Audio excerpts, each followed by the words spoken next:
Hello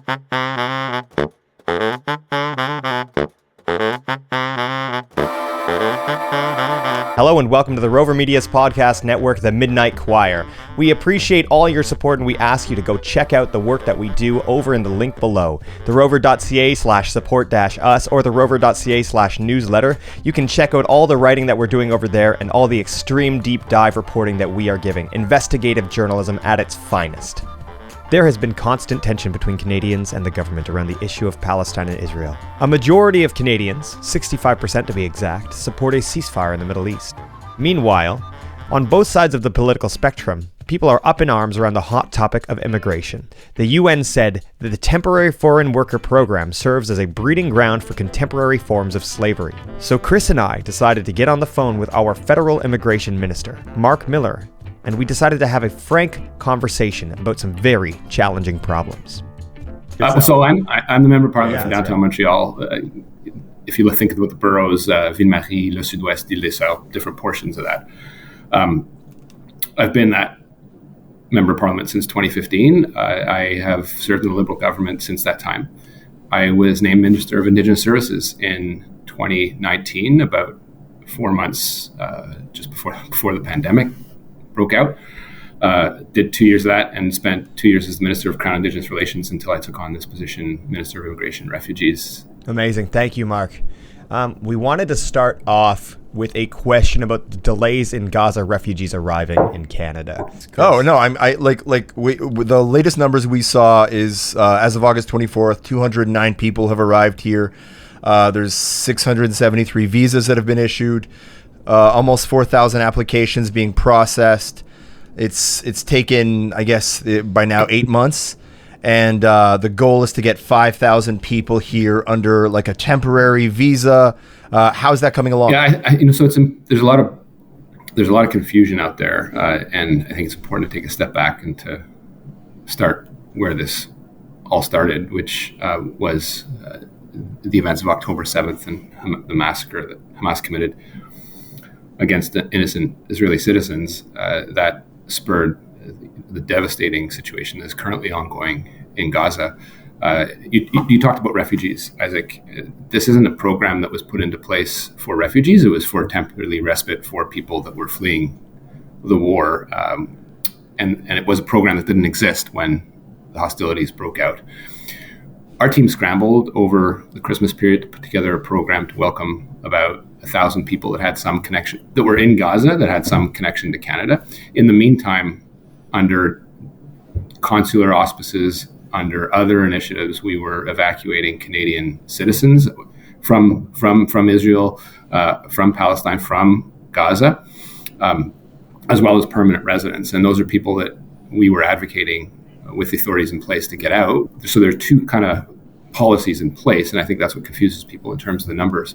We've had 200 or so people that have reached Canada, and that's very important. We've had about, I'd say 800 to around 1,000 visas issued to people that have been able to get out, so aren't necessarily part of this program, but have found a way to get out and then identify themselves to Canadian and then be triaged. So that number, and I think, Tito, you mentioned that is around 800. So the number of people who've gotten to Canada is probably higher. But again, we don't control their on-flight into Canada. We do the security triage, we do the eligibility triage, and obviously that has to be done in a proper way. And then it's onward to Canada. There are a lot of things that, despite best efforts, that we don't control. Obviously, the hostilities.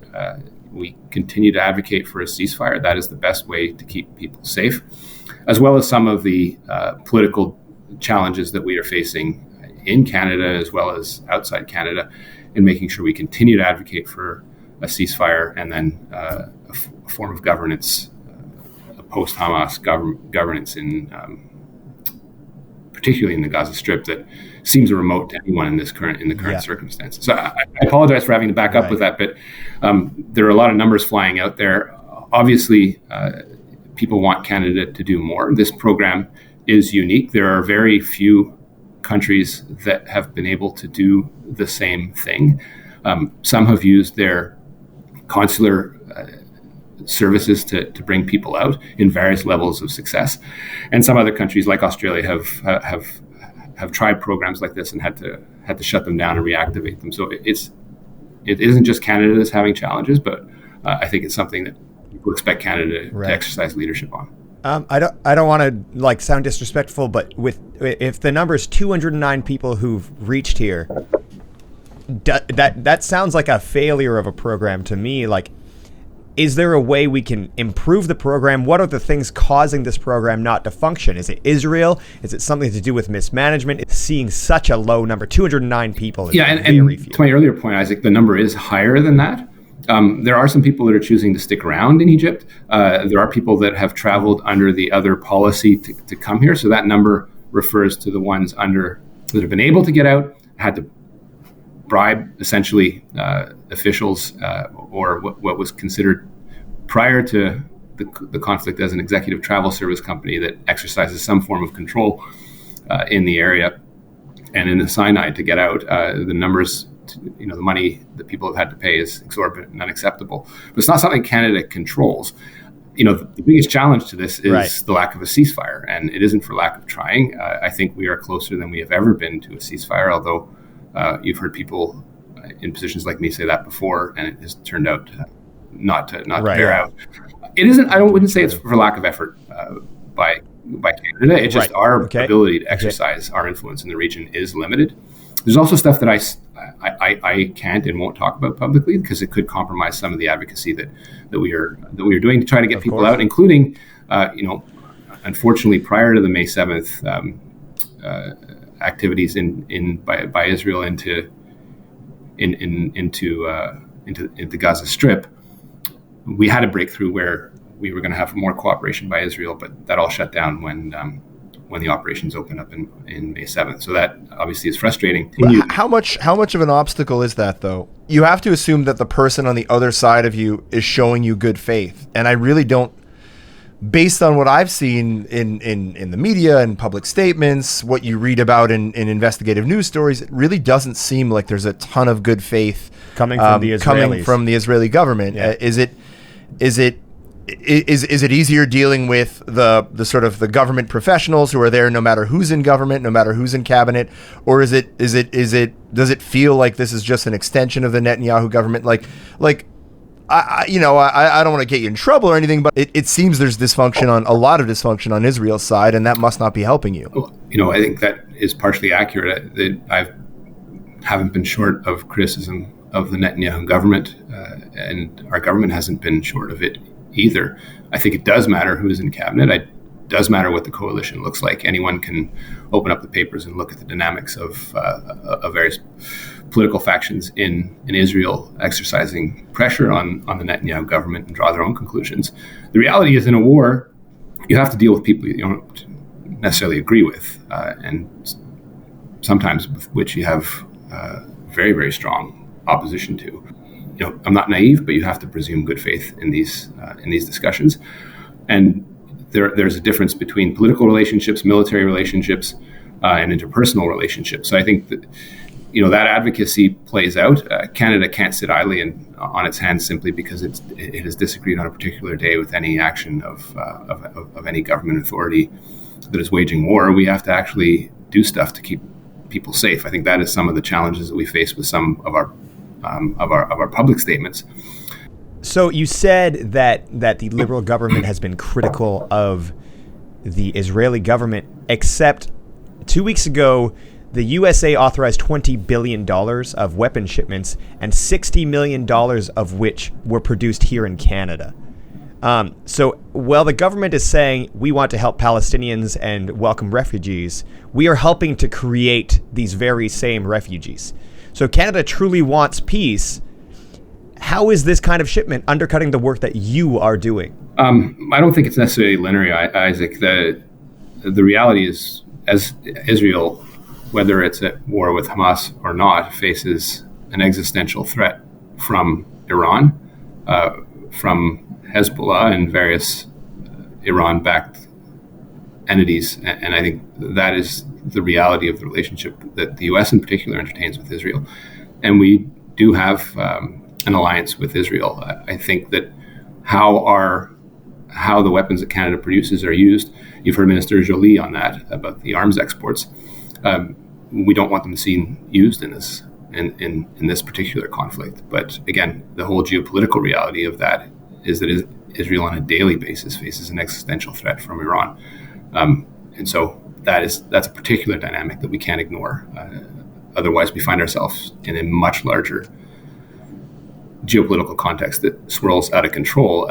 Anyone that's been paying attention to the news for the last 3 months in particular realizes the challenges that we are facing as a country, were we to have to evacuate southern Lebanon and the tens of thousands of Canadian citizens, that we would have no choice to go in and evacuate. And that's in the event of Iran escalating. So the dynamic is very tense. And despite our relationship with Israel, it doesn't prevent us from criticizing actions that we feel are not right. Right. But if I could just like a little pushback in the sense that like I don't think Hamas poses an existential threat to Israel. Like I don't think they obviously what happened on October 7th is unacceptable. It's terrible. It's a giant tragedy but I don't think they could roll into Israel and occupy sections of Israel. And I don't know that Lebanon would either. I don't know that other than some of the bellicose discussion and obviously there are missile attacks and these are terrible too.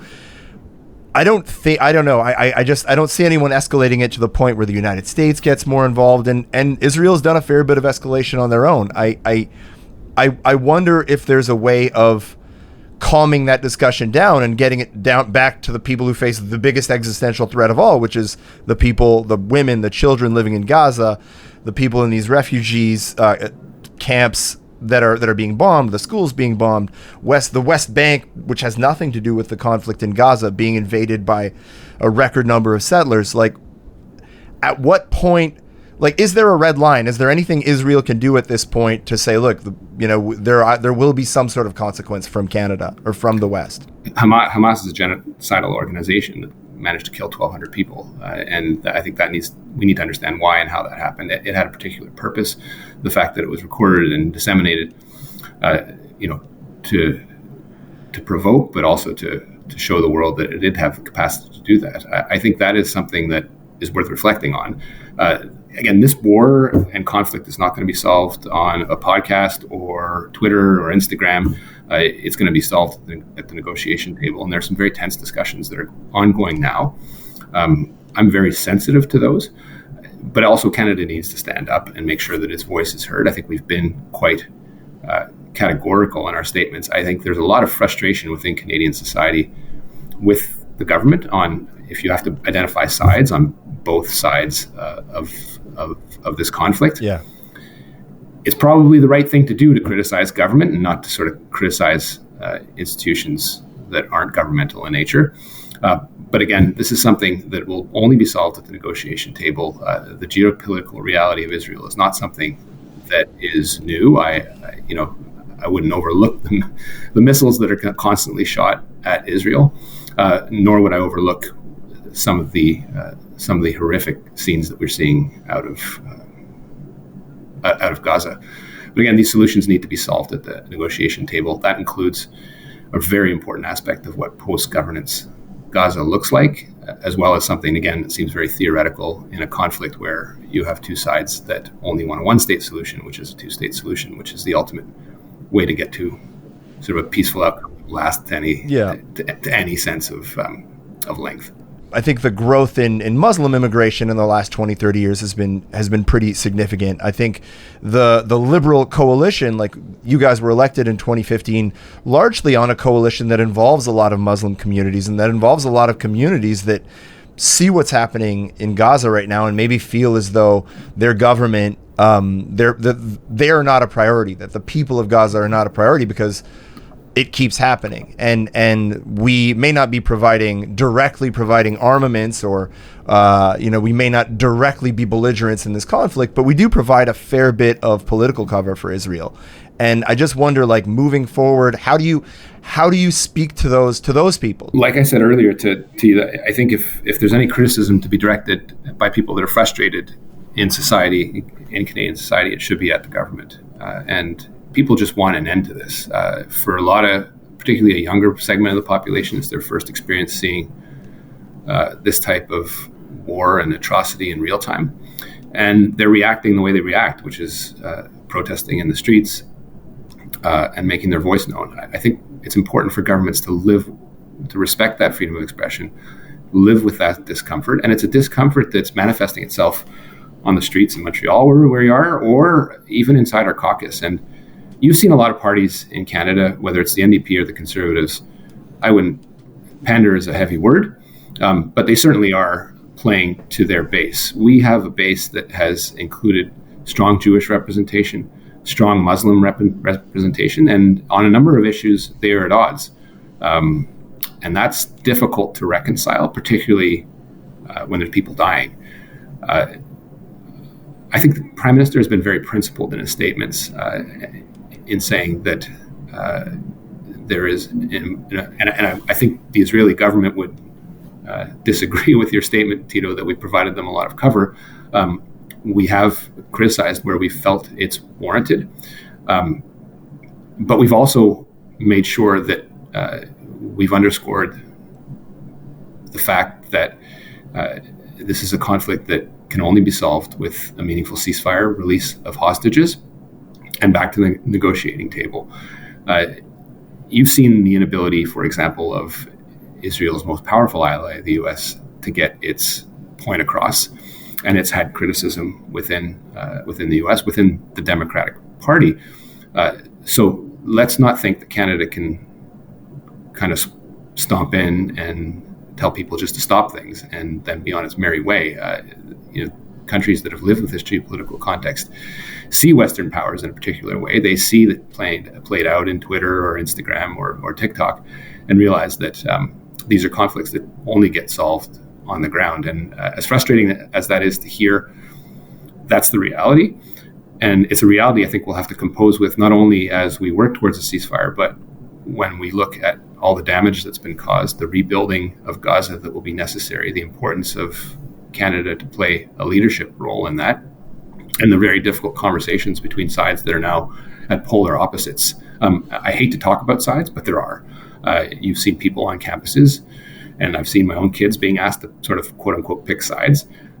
It's frustrating to see. It's frustrating to hear. And in a country like Canada, I have rarely, and I've seen a lot of conflicts or people fighting for their point of view. I've never seen this level of toxicity in this issue because it is so raw and it is so emotional. It worries me. It worries me about how people react to legitimate freedom of expression. It disappoints me to see people push that freedom of expression to the point where it turns into violence and hate.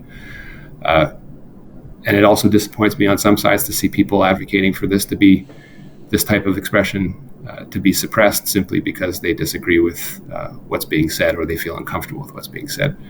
But that's, I think, something we have to face as politicians. Within our party, we probably have the largest spectrum of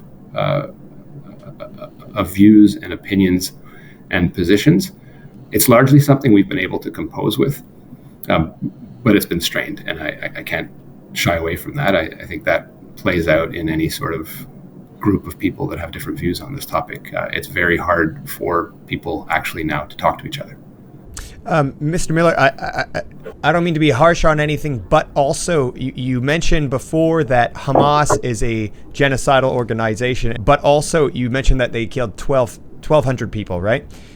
In comparison to what the IDF and Israel have killed in Palestinians, which is 40,005 based on the Reuters count that I was reading, Palestinians, as well as 92,000 people injured, it doesn't really seem comparable when you look at the exponentially worse damage that the IDF itself has caused over this supposed existential threat. And we're also talking about one of the largest militaries in the world, the largest military in the Middle East. And it makes me ask the question, has there been actual soul searching within the Liberal Party? Has there been people who are questioning maybe we shouldn't be allies at all or associate ourselves at all with Benjamin Netanyahu's government? I mean, look, definitely. I think this is more than just to get votes in the next election. I think this is existential to how we see our relationships in the Middle East and the geopolitical reality that exists. You see a conservative party that I mean, there's no lack of pandering on that side, but you also see the NDP take some very, very strong positions that I wouldn't say they are the extreme opposite of what the Conservatives are doing, but there are some very, very difficult positions that we wouldn't be able to reconcile with if they were members of our party. But look, what are some of those positions you think, like if you can name one or two? Well, look, they for example, the immediate recognition of the state of Palestine in the face of a conflict where the governance is in the Gaza Strip run by a terrorist organization. I think that would be more performative than it would achieve any form of solution. I think there is a time and place at which we recognize Palestine, but it has to be part of a discussion about post-governance Gaza and a two-state solution. But can I like, I'm sorry to interrupt you again, but like if you look at like the Good Friday Accord or like what was happening in Northern Ireland, like people sat across the table from people they despised and who belonged to organizations that did terrible things. You know, like there will be a point where we kind of have to sit down with people and just accept we will have to make certain sacrifices or no progress at all will be made. Yep. You know what I mean? Like maybe the perfect solution is going to be the enemy of peace. Of anything practical. And I agree there will be I mean, there are conversations ongoing now as to a ceasefire, but that'll require agreement on what the next steps are because ceasefires are finite unless you're, I mean, the only perpetual ceasefire I've seen is the North and South Korea one, and it's not comparable. We're going to move on from Palestine, if you don't mind. We're just going to talk. I just want to talk about immigration in Canada. It's a huge topic right now. It's a huge topic. I think it must be the most talked about thing in Canadian politics right now. You know, and I think maybe it should be. Hopefully it doesn't get weaponized. I still, as an eternal optimist. Yeah. It's 100% going to get weaponized. It's already being weaponized. You know, and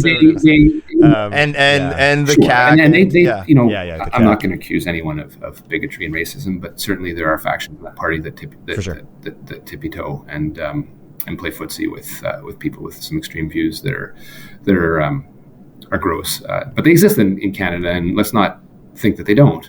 And they, you know, if anything, what Pierre Poilievre has been able to show is that he panders to his base. It's weird that he can't even get beyond it, but it seems to be part of his DNA. I say that in the face of another statement that may be irreconcilable, but we have built a consensus around immigration. Even he's just said we broke it, which is bullshit.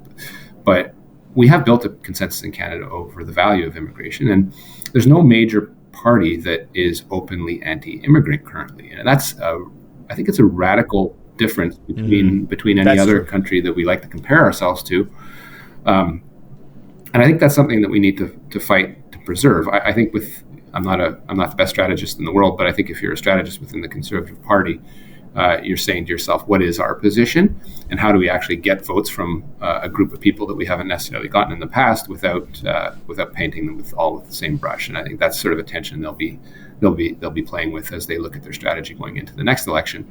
That said, the last two elections have played out with very heavy immigration themes. The first one, the Syrian refugees and the positioning of the Trudeau government being very aggressive on how many people we would take, which is the right thing to do.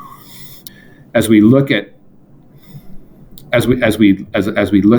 immigration as a hot topic, I think there is a lot of political capital that people are going to derive off the increase in temporary residence in Canada, as well as the immigration levels that we've set relatively high for any country that we compare ourselves to. It's had some good sides to it. It's prevented us from, and the IMF has highlighted this, the Bank of Canada has highlighted this, it's prevented us from going into a recession once, if not twice. So that's good. But there are lots of political pressures coming from different governments, including the CAQ, who out of their winter caucus, Premier Legault himself said he wanted to make this Justin Trudeau's number one issue. So there is a political dimension to it. There's also a real dimension to it, which is we are facing increased volumes of permanent residents and people that are coming here on a temporary basis. And I think there is a valid policy argument to saying, where are we as a country? Where are we going as a country? Where do we add value from the people that are coming to this country? 60% of which are coming for economic reasons, or bringing capital into this country, or expertise. But we're also facing significant numbers in asylum seekers and refugees. And how do we balance those categories together with the third category, which generally comprises our permanent residents, which is families, spouses, and grandparents, is a constant discussion that we have with civil society, with members of my immigration ministers and different premiers. And trying to get that balance right is a challenging thing. This isn't only a federal government intellectual or physical exercise. It's one that provinces need to feed back with their labor forces and say to us, what do they need? And it's also one where they increasingly, if we take Quebec as an exception to the side for a second, provinces have an increasing role in determining who comes to their province. There's about 100,000 people that are determined by, that are as permanent residents, that are determined by the provinces in Canada. And there are about, I'd say 50% of the temporary residents that are determined by institutions like universities and post-secondary colleges. So there's a role that's being played by different actors in society, and not everyone's on the same page as to where to go. And when it comes to Quebec, the Quebec-Canada Accords since the 90s have been integral for Quebec, making sure that it has a huge role to play in its own immigration, even though it sometimes washes its hands of it when it sees a political opportunity. But they have an important role in playing in what the permanent resident levels are in Quebec, as well as the temporary residents. But that's work that we need to do with governments to make sure that we are on the same page. So I have kind of this, and I'm sorry for the super long answer, but I have this Don't worry about it. important step I need to take in the next month or two to set the permanent resident and the temporary resident levels for the next 3 years. It's probably the most difficult exercise that we've undertaken as a government, seeing the numbers increase, seeing the different ways that people come into Canada for a variety of reasons, and trying to make sure that makes sense to Canadians in getting a system under control in a way where, in the face of labor shortages, we haven't necessarily had to do that in the past. So 3 days ago in the National Post reported that Pierre Poilievre said immigration needs to return to pre-Trudeau levels, is what he said. His opinions and these kind of views have gained the Conservative Party a lot of steam. When you're looking at the polls, it sure looks like currently we're a year away from elections. Wow, geez. We're a year away from elections, but the polls are saying 99% chance Conservatives are going to take the government back. So how would you respond to this opinion that is gaining so much steam across the nation? Yeah, look, I think Pierre has been very, very careful in taking a definitive position on immigration. I saw him in a video with one of his colleagues telling all these international students that if they have a job, they should get permanent residence. That's at odds with his statement that he wants to return to pre-liberal government levels. I think there's a really important question you need to ask yourself as to what that, and yet I think economists would have to speak to this as to what that would do. Just to give people an idea, it would be a couple 100,000 in permanent residents, but there's also the aspect of every year. Yeah, and remember the Conservatives really restricted parents and grandparents from coming into the country. Yeah, and had we kept the levels at the Stephen Harper levels, we would have gone through at least 2 recessions, and that's just reality. Let's also go back to the point I was making earlier, which was that provincial governments, largely conservative, and the institutions that they have jurisdiction over, and notably post-secondary institutions and colleges, have attracted a large swath of temporary residents and international students. And that has it's created a lot of wealth for institutions, post-secondary institutions, some fly-by-night operations, but it's largely the initiative of conservative thinking. So there's a reconciliation to be had with how they have actually done things in practice, with what they preach. Pierre, I don't think. Does the temporary foreign worker program kind of play into this? Because it's kind of like this was a big innovation, or this was a big part of the liberal criticism of the Harper government when the Liberals came into power. That you're taking advantage of people's labor, you're sending them home, and it's not necessarily for jobs that Canadians can't do. It's often for jobs that Canadians won't do at those wages. So and now we've seen the program evolve into something that a UN special rapporteur has compared to slavery. And I know you've worked very closely on reforming the program. What is your vision for the future of the temporary foreign worker program versus what you can ascertain as the conservative vision? So it's unclear to me, Tito, what the conservative position will be on these things. They've tended to disregard anything UN related or any criticism coming from the exterior. Let's break this down for folks, though. There's a pie chart of what temporary residency looks like in this country. About half of it is occupied by international students and postgraduate work permits. Another chunk is occupied by people that are here temporarily, whether that's Ukrainians, whether that's people fleeing, what that would be the Gaza program, people that have temporary residence for some extended period of time, 3 years in this case. It's also occupied by people that are here under our international agreements for international mobility. And then there's a 10 to 15% of temporary foreign workers, which is a program that is run by my colleague Randy Boissonneau and ESDC. It is largely a low wage stream, and it's been criticized, I think legitimately, to some extent for depressing wages. But also in the agricultural area where we've needed foreign labor, and there's a whole discussion to be had on that, whether. Yeah, no, there would be no agricultural sector without exactly, and those people need to be treated with dignity and respect. The power dynamic is such between employers and employees that is not always the case. It is an exception that people are treated under horrific conditions, but in a place like Canada, there should be no exceptions, and people need to abide properly, and people need, and we need to clamp down where that exists. The growth of those programs over the last few years is undeniable, and that's why we took a number of steps recently to clamp down on that and to reduce that to a level that was more pre-COVID. We allowed a number of exceptions for employers in those streams to increase their ratio of foreign workers to non-foreign workers from 3 to 10, and now gone down from 1 to 10.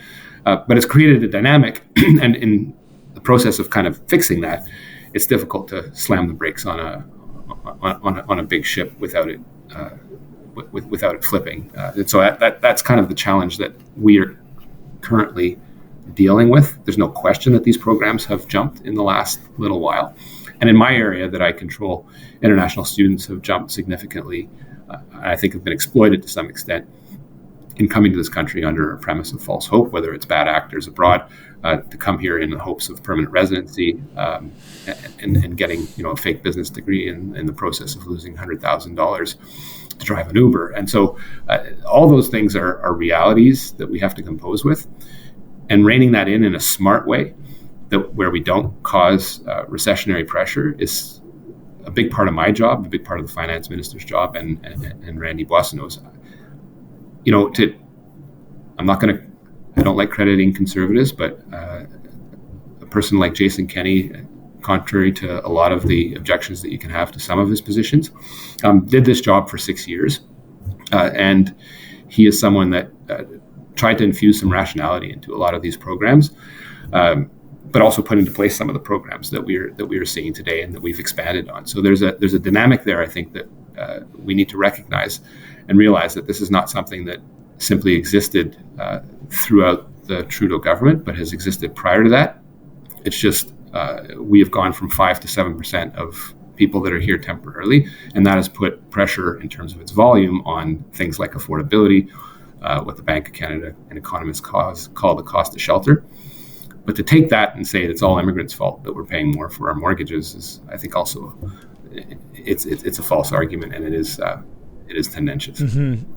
Well, Premier Ministre François Legault, he said pretty recently, and has repeated it consistently since then, 100% of our housing crisis is due to immigration. That is what he said, 100%. Okay, I'm not making this up. He claims 100%.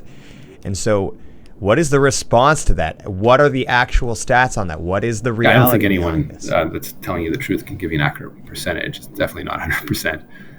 There's no you can't deny that volume creates pressure, and it's upwards pressure on things like affordability. But immigrants didn't cause the rise in interest rates.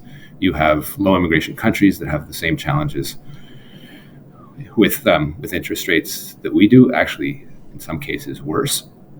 And you have places in Quebec where you have a low level of immigration, and they are facing the same challenges. So there are real proof points within Quebec, and I think that just needs to be recognized. It's a highly self-serving argument to blame immigrants for everything, because it doesn't. It may be popular and it may rally what you consider to be your base, but it doesn't attack the problem of affordability. You've seen the historical. Take Montreal for example, and you've seen the occupancy rates, often driven by things that have nothing to do with immigrants, like Airbnb. I'm a politician. I try to be as accurate as I can with people when I'm talking to them. We do have a responsibility federally to work with the Quebec government where it sees trends that it wants to deal with. But I don't think we can sanction sort of statements that don't make sense and that don't have a basis in reality. The 100% is totally wrong, but the volume that we've seen increase in the last little while is a factor in this discussion. Right. Can I? So a part of the Quebec government and the Bloc Québécois, and like there is a sort of faction within conservative Quebec that is obsessed with immigration for a number of reasons. I think some of them are political. I think some of them are the kind of Western anxiety you have among a lot of white population, that they're losing their culture, whatever that's coded for. But there is a reality that if you're an asylum seeker, it is almost a certainty that you're going to cross into Canada through Quebec, and that the funding Quebec receives from Canada doesn't always reflect that. But there has been some movement on that file. Can you talk about that a little bit? Yeah, and look, what we saw at Roxham Road over the last few years had created a situation where there were a lot of people coming into Quebec through that particular port of entry, which is not a regular port of entry. It's been closed. And so what we see now with asylum seekers is a little different than what we saw a few years ago. But there's no question that a large chunk of the asylum seeker waves that we saw were coming through Quebec. A lot of them were using Quebec as a throughway to Ontario, but a lot did stay. Yeah. There were about 20% or 25% of that population through Roxham Road that were Francophone speaking, mostly Haitian. So they would find a natural home in Montreal and seek refuge there. But a number did head to the only other city they probably ever heard of, which is Toronto. And that's reality. That is even more so the case than what we are seeing coming into Trudeau Airport or Pearson. There's a lot of people that are onward moving to Ontario. Quebec recognizes the asylum seekers that register their first port of entry as Quebec as part of the equation, whereas we sometimes at IRCC we do actually have data points that point to the last place of residence in Toronto. So we can in Ontario and often Toronto.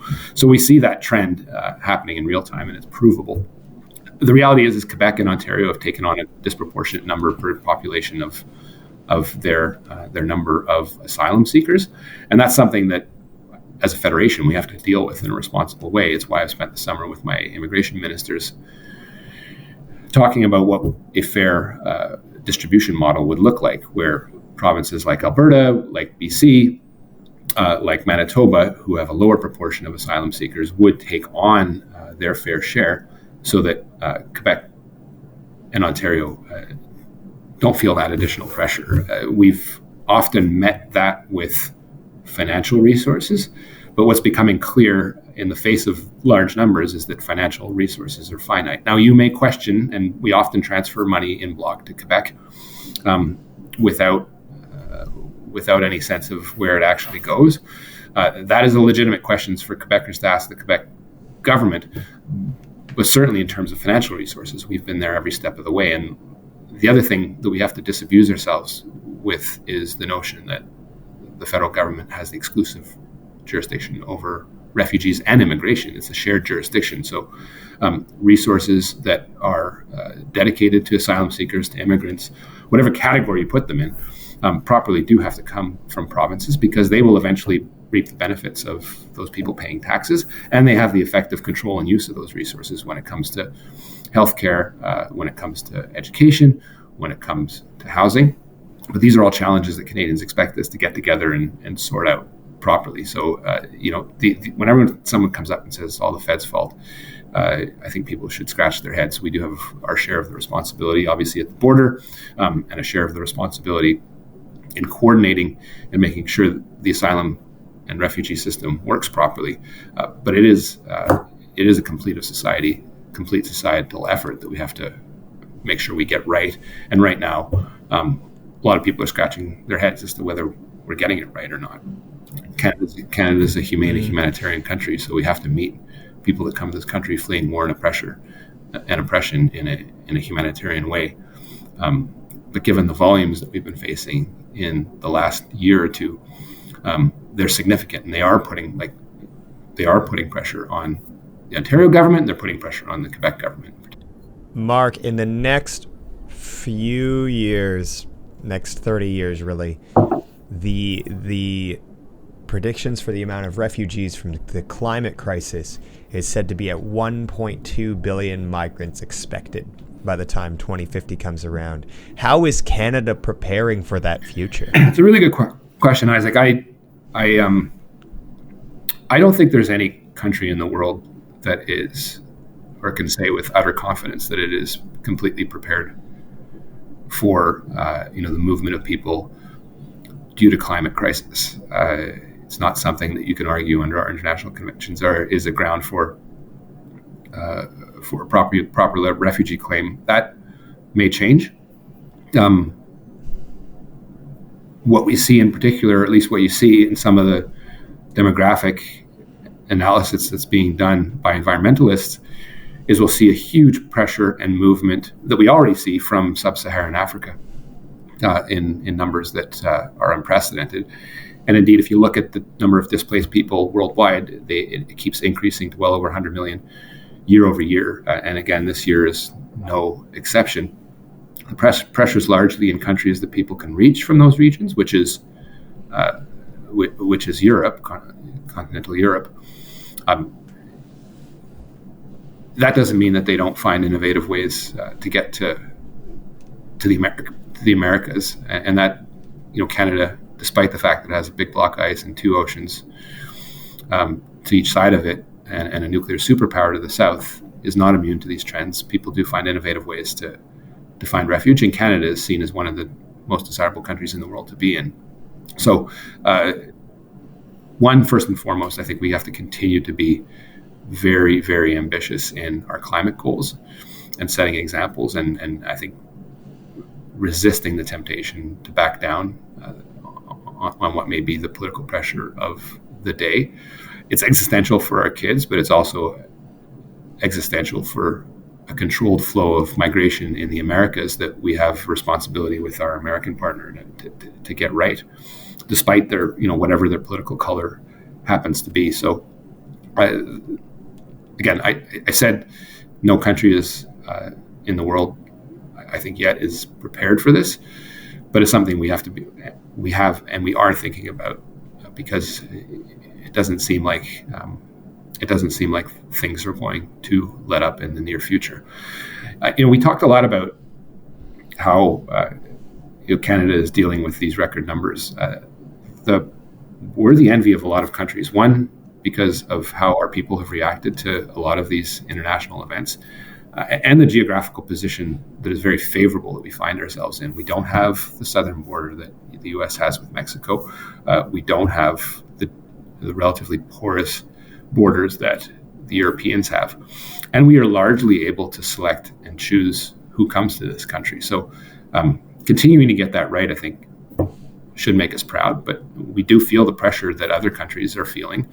And we also feel sort of the political pressure that we feel from countries and right-wing movements that are continuing to scapegoat immigrants. And I think that's something we have to continue to be vigilant on. I felt the interview went well, although not perfectly. Marc was a kind man who obviously had empathy for those suffering. But there is still too much politicking around certain subjects. We'll see what the future holds when it comes to immigration in Palestine, but for now, that's all I have for you. Check out therover.ca for some exceptional investigative reporting, and please, like and subscribe below. This podcast is available on every single platform imaginable. It is produced in Montreal, Canada by Isaac Wilde and recorded in La Riche Studio. Thank you, and see you all next week.